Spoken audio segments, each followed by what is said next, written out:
Assalamualaikum warahmatullahi wabarakatuh. Bertemu lagi bersama channel inspiratif. Jangan lupa like, subscribe, dan komen. Semoga kisah dari santri dan kiai petani ini bisa bermanfaat buat kita semua. Ambil yang positif, buang yang negatif.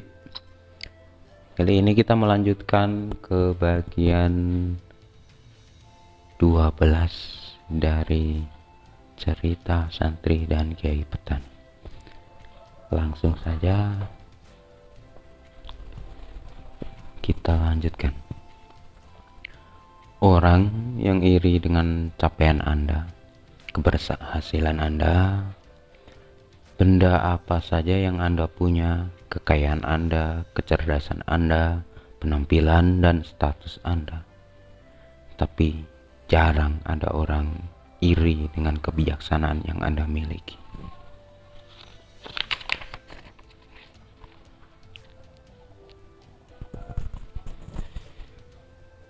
Pagi ini kiai petani dawuh, manusia itu lucu. Mereka berebut apa yang tidak tahu. Kenapa mereka memperebutkan itu? Mereka berusaha mewujudkan keinginan tanpa tahu kenapa mereka menginginkan itu. Ada banyak orang yang mengira kalau kaya akan bahagia. Ketika dia sudah kaya, ternyata dia tidak menemui bahagia. Maka standar kayanya dia tingkatkan. Siapa tahu kalau tercapai di sana, ia akan temui bahagia. Dan ia kerja terus seperti lomba tanpa garis finish. Hingga ujung usia, dia belum bertemu bahagia. Ada yang tiap tahun umroh agar bisa bahagia. Dan benar ada efek ketenangan tapi cuma sebentar. Seperti narkoba, umroh lagi, sampai di sini gelisah lagi. Ada yang berkeliling ke kota-kota luar negeri, beli barang-barang mahal, pamer kekayaan atau ngotot berjuang agar namanya populer. Sampai terwujud, benar dapat senang sebentar, tapi tidak bahagia. Senangnya cuma sementara. Bahagia itu mendalam, lebih abadi adanya. Dan tetap saja tidak berjumpa. Ada pula yang berebut kursi seperti anggota dewan. Ada yang korupsi dan seterusnya. Kasihan, mereka itu sudah jahat, rakus, tapi tak bertemu bahagia. Lalu kunci bahagia apa, Mbak? Ilmu lama dan semua sudah tahu. Sebab ilmu ini sederhana, tapi susah untuk mempraktekkan. Apa itu, Mbak? Yakinkan dalam diri bahwa apa yang kamu dapat sekarang ini, apa yang kamu alami sekarang ini, sudah cukup membuatmu berkata, Tuhan, terima kasih atas semua ini. Walau mungkin saya tidak senang pada apa yang saya miliki dan saya alami. Tapi saya tak punya pilihan lain. Bisa saya cuma segini dan doa saya bukan ya Tuhan beri ini dan itu. Tapi begini, ya Tuhan, bikin aku bersyukur atas semua yang ada ini. Saya tidak minta apa-apa lagi. Asal jenengan membuat hati saya berkata cukup. Saya tak akan membandingkan apa yang dicapai orang lain. Saya adalah saya yang merasa cukup harus datang dari diri saya. Begitu saya membandingkan, maka akan timbul keinginan. Dan keinginan inilah yang malapetaka yang membuat tidak datangnya kebahagiaan. Iya mbah, saya susah mempraktekkan hal ini. Begitulah Ger, jalan bahagia itu memang licin dan curam. Namun jalan kesesatan, kedangkalan, dan keculasan lebih licin dan lebih curam. Bahkan di kanan kirinya diapit jurang yang dalam, yang bernama ketamakan dan kejahatan.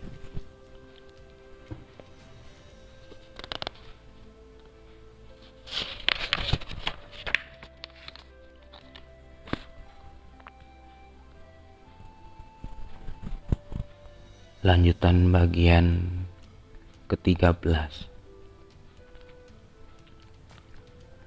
Bila dalam adu argumen, debat atau diskusi, lawan Anda sudah membicarakan pribadi Anda, tak lagi membahas topik, sesungguhnya dia sudah kalah.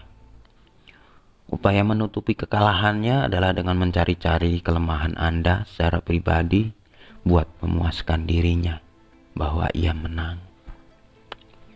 Dan cara melawan orang seperti ini adalah jangan meladeninya. Segeralah lakukan hal lain yang lebih bermanfaat.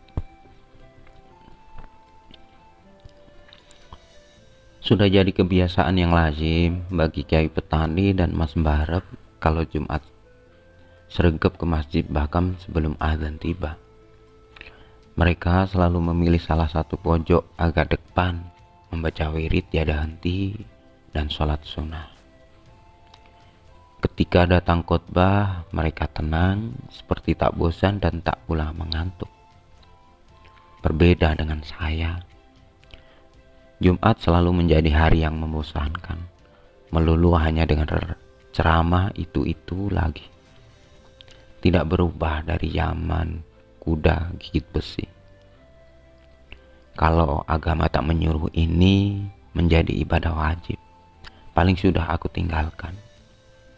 Mending tidur siang atau terus bekerja. Bahkan aku pernah berpikir, kalau seandainya ada orang malas berangkat Jumat, bukan semata kesalahannya saja, bisa jadi tukang khotbahnya juga salah, karena bikin ngantuk dan malas. Cara satu-satunya agar saya menikmati ibadah Jumat ini adalah tidur saat mendengarkan ceramah. Biar waktu segera berlalu, tahu-tahu orang sudah pada berdiri mau sholat. Karena penasaran, tadi sepulang Jumatan aku langsung menggali pada Kiai Petani. Yai, apa jenengan tidak bosan dengan ceramah Jumat yang selalu bikin ngantuk dan membosankan?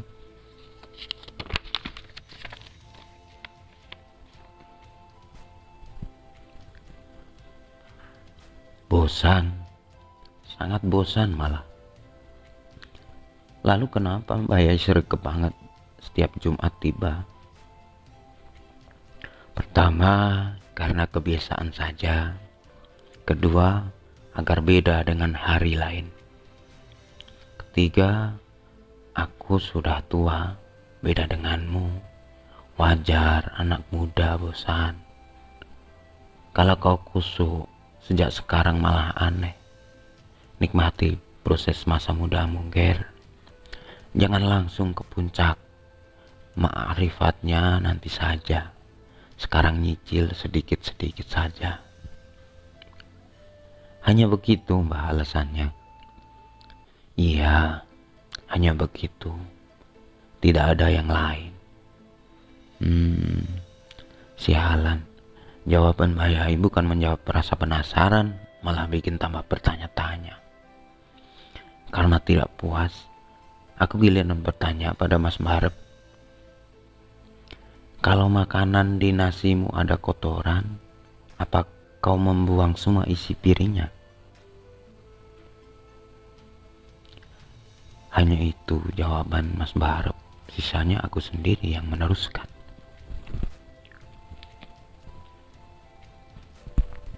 Lanjut ke bagian 14. Ciri khas pecundang adalah selalu memasalahkan keadaan, sibuk menyalahkan kenyataan, bukan fokus mencari jalan keluar.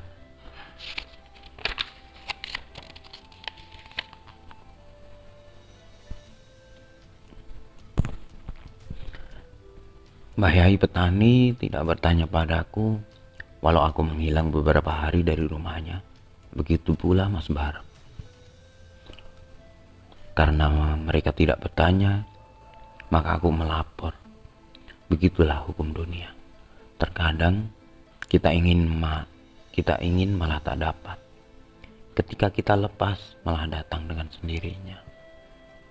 Aku mendekati Mas Barep lepas sembahyang Isya tadi. Mas, kemarin 2 hari ini saya pulang ke kota. Saya kangen kawan-kawan dan keluarga. Awalnya nggak sengaja ketemu seorang kawan di pasar kampung. Langsung ikut dia. Jadi tidak sempat pamit ke Mas Baret dan Mbah Yai. Lantas saya lihat Mas Baret dengan Mbah Yai tidak marah. Apa dipendam? Mengapa memendam penyakit? Mbah Yai dan saya tidak masalah. Toh kamu kesini dulunya ndak diundang. Pulang kan ya juga diantar. Tak dihantar. Apa perbuatan saya ini lancang? Kalau standar etikamu begitu, mungkin iya. Tapi bagi saya tidak. Apa perkara etika itu bisa tidak seragam? Relatif. Bisa seragam, juga tidak. Tergantung dirimu dan orang di sekelilingmu. Terhadap Tuhan bagaimana? Apa etika kita? Kalau kamu punya akal, pakailah dengan maksimal. Kalau kamu punya tangan, jangan asal main gampar, dan seterusnya. Itu etika kita kepada Tuhan. Kalau kita berbuat jahat, Tuhan pasti murka karena kamu melanggar etika terhadapnya. Kan Tuhan juga pasang kehendak jahat pada diri kita. Iya, memang dipasang, tapi agar kau bisa berbuat baik, sebab kau tahu apa itu jahat, bukan justru menjadi jahat. Oh gitu. Sama dengan neraka dibuat agar kita tahu nikmatnya surga. Ya, seperti itu. Selain tentang kenikmatan, untuk apa surga dibuat? Agar kita tahu ada yang lebih indah dari surga. Loh, ada toh? Jelas ada. Kan di atas langit masih ada langit. Dan yang maha tertinggi yang tak bisa dikalahkan langit. Ada surga yang indah, jelas. Ada yang maha indah yang tidak dapat dikalahkan oleh surga Firdaus sekalipun. Maksudnya Tuhan. Kalau akal sehatmu menjawab begitu, mungkin iya, memang begitu. Sekian dan terima kasih. Bisa sambung lagi cerita selanjutnya. Jangan lupa like, subscribe, dan komen. Semoga bermanfaat. Assalamualaikum warahmatullahi wabarakatuh. Sampai bertemu lagi.